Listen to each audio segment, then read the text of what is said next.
Isang mapagpalang araw sa inyo at sa lahat ng listener at manonood ng inyong channel.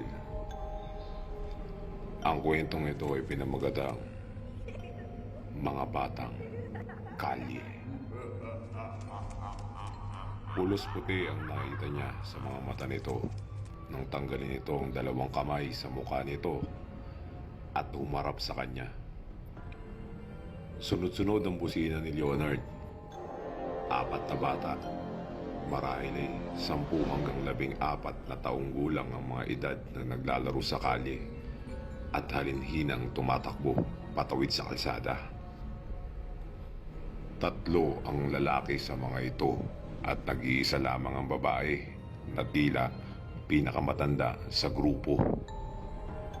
Pwede siyang lumusot pero natakot siya na baka may mabundol siya sa mga bata.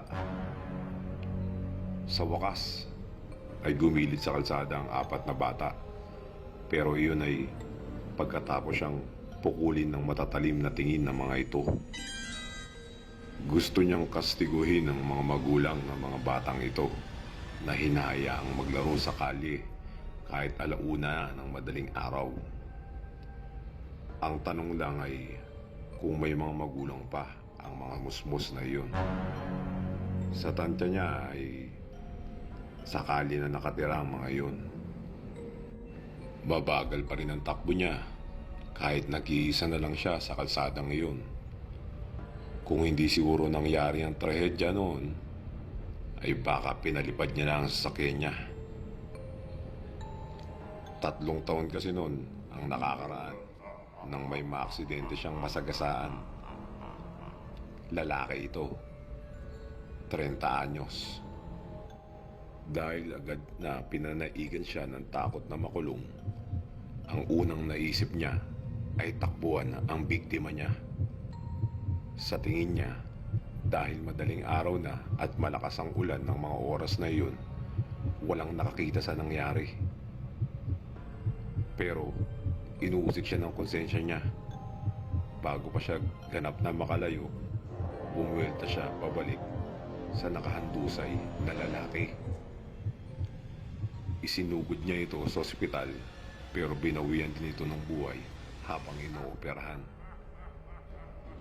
Laking pasasalamat niya nang ipasya ng pamilya nito na huwag na magdemanda at ipasagot na lang sa kanya ang mga naging gastusin nito sa ospital. Total naman daw ay aksidente lang ang nangyari at hindi naman niya pinabayaan ang biktima. Mahirap lang ang pamilya ng biktima, kaya hindi lang panggasto sa ospital ang salaping ibinigay niya sa pamilya nito. Pagkatapos ng malungkot na aksidenteng iyon, halos 2 taon siyang hindi humawak na manibela. Na-trauma siya. Natakot na kapag nagpatakbuli siya ng sasakyan ay makaaksidente ulit at makapatay. Ngayon na lang uli siya nakapagmaneho pero sobrang ingat naman siya.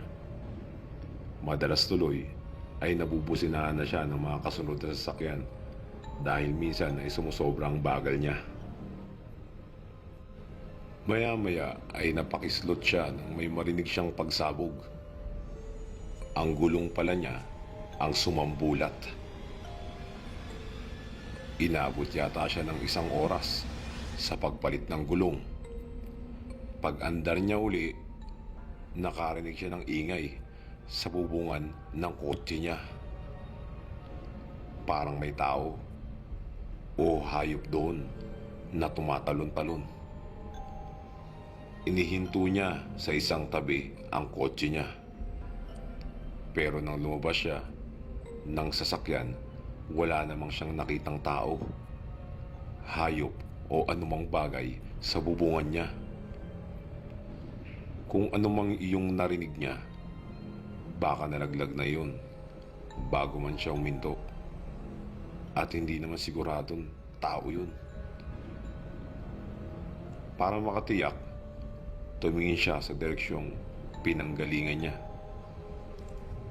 Pero wala siyang nakitang taong nakahandusay doon. Pumwesto na uli siya sa harap ng manibela, pero bago uli niya mapaandar ang sasakyan, ay napipidlag siya nang may nakita siyang tao sa backseat. Isang batang lalaki. Marahil ay 12 anyos ang edad nito. "Pagbutihin mo ang pagmamaneho mo, ha?" Sigaw nito sa kanya bago ito umalakhak ng pagkalakas-lakas. Sinipa nito pabukas ang pinto ng kotse niya at tumakbo papalayo. Hindi na niya tinangkang habulin ito, ngunit lumabas siya ng sasakyan at sinundan na lang ng tingin ang batang tumakbo. At sa pagkagulantang niya, unti-unting naglaho ang bata habang kumakaripas ito ng takbo. Biglang nanindig ang kanyang balahibo. Sigurado siyang hindi siya namalikmata lang. Talagang unti-unting naglaho ang bata sa paningin niya. "Hoy!"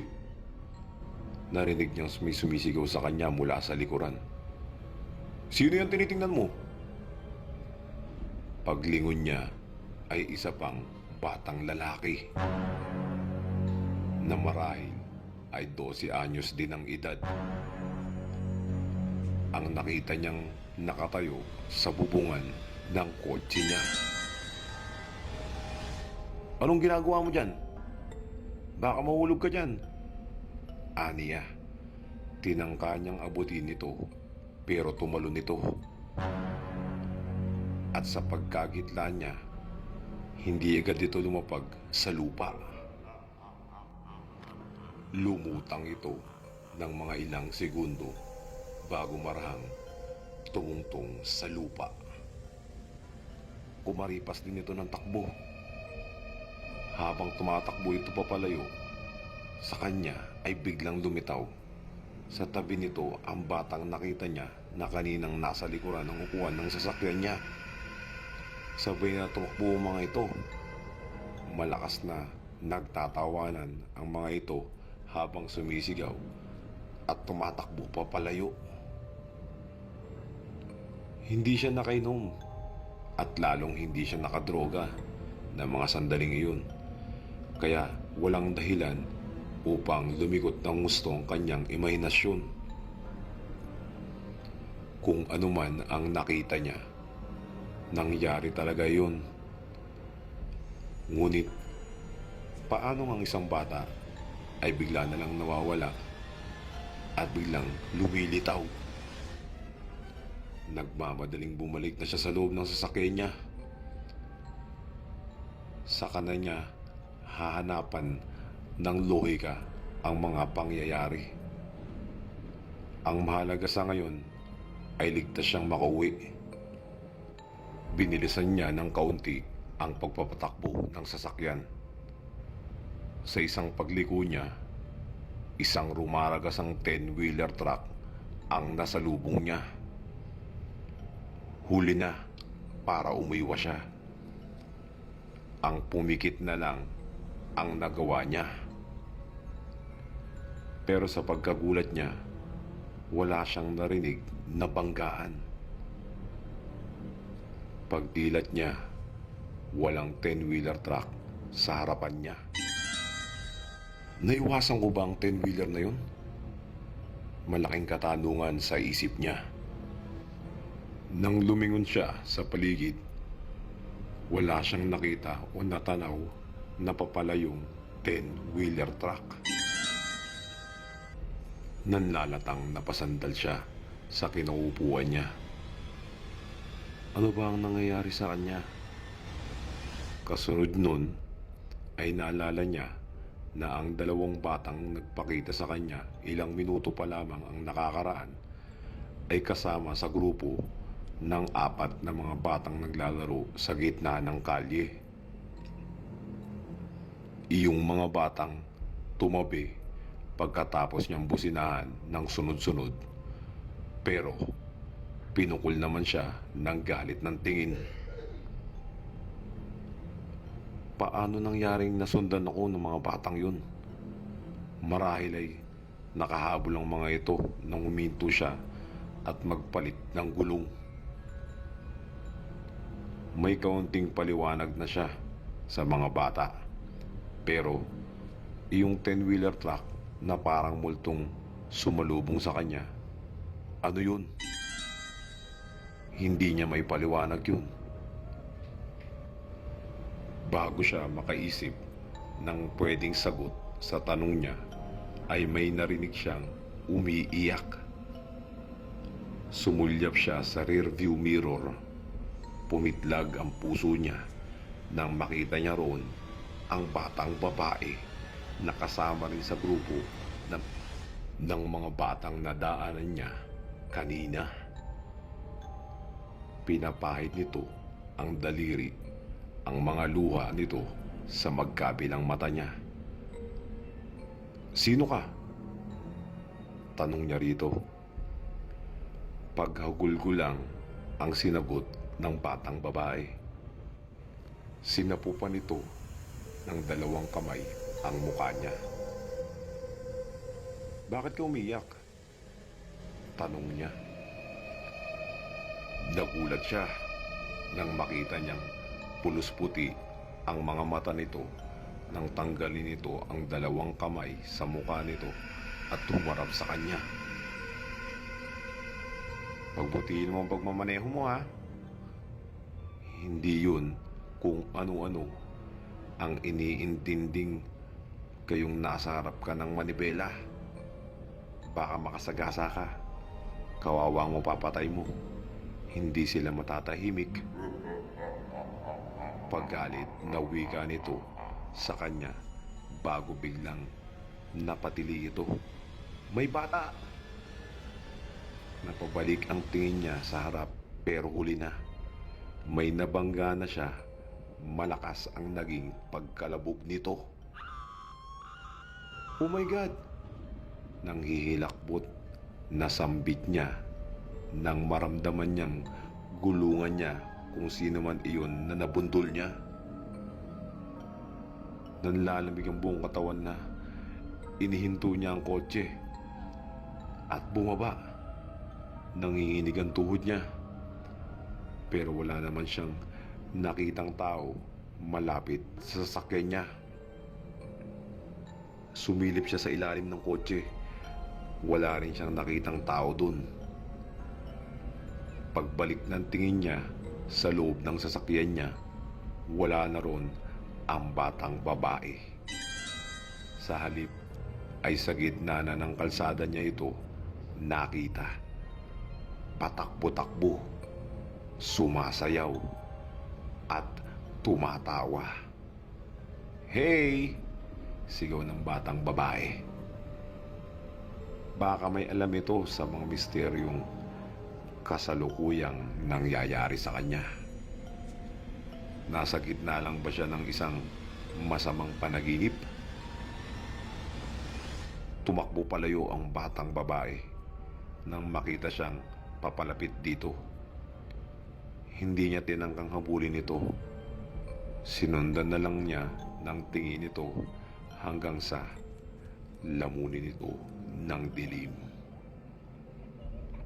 Bumalik siya sa sasakyan, ngunit bago niya mapandar yun, nakita niyang nakatayo ang isang batang lalaki sa harap ng sasakyan niya. Kasama rin ang batang ito sa grupo ng 4 na mahiwagang bata. Ito ang pinakabata sa grupo. May hawak itong malaking tipak ng bato. "Sinabi na namin sa'yo, mag-ingat ka sa pagmamaneho mo," sigaw nito sa kanya. "Nasagasaan mo tuloy ako." Bago pa siya nakakilos, ay naipukol na nito sa kanya ang hawak nitong bato. Naglagos iyon sa windshield niya at humampas at bumiyak sa noo niya. Habang nagdidilim ang paningin niya, ay nakita pa niya ang pagtayo ng bata sa gitna ng kalsada. Itinaas nito ang dalawang kamay nito habang nakatingin ito sa isang paparating na 10-wheeler truck. Naririnig pa niya ang malakas na pagtawa nito at ang paghamon nito sa paparating na truck na sagasaan siya.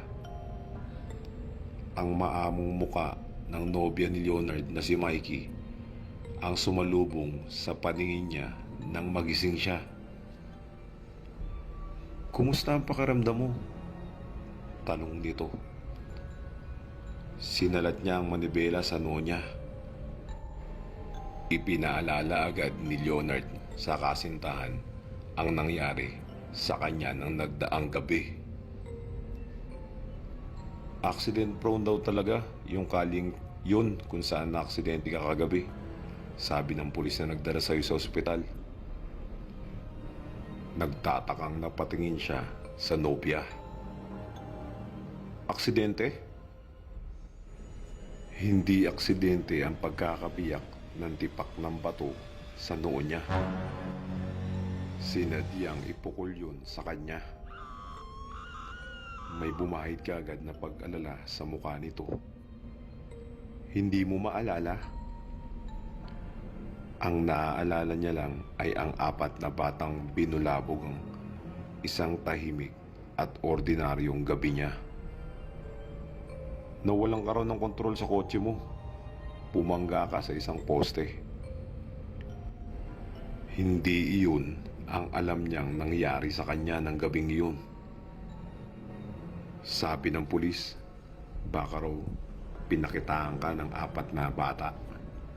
Dugtong pa nito, madalas daw kasi magpakita ang 4 na yun sa mga motorista, lalo yung mga bago lang doon sa lugar. Multo na 4 na bata?